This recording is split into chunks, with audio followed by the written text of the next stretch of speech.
একবার ভাবুন তো, এমন একটা সমাজের কথা যেখানে একটা সদ্য জন্মানো ফুটফুটে কন্যা সন্তানকে জ্যান্ত মাটিতে পুঁতে ফেলা হতো শুধুমাত্র এই অপরাধে যে সে একটা মেয়ে। বুকটা কেঁপে ওঠে না?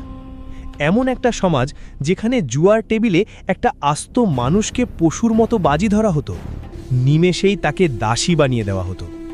আর ঝগড়া, একটা সামান্য উট নিয়ে দুটো গোত্রের মধ্যে মারামারি লেগে যেত, আর সেই যুদ্ধ চলত কতদিন?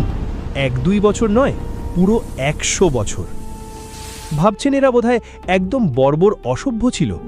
না, এখানেই তো আসল টুইস্ট। এই সমাজের মানুষগুলোই ছিল পৃথিবীর সবচেয়ে তুখোর কবি, দুর্দান্ত সাহসী যোদ্ধা আর অসম্ভব চতুর ব্যবসায়ী। হ্যাঁ, আমি ইসলামের আগের আরবের কথা বলছি, যে সময়টাকে আমরা চিনি আইয়ামে জাহিলিয়া বা অজ্ঞতার যুগ নামে।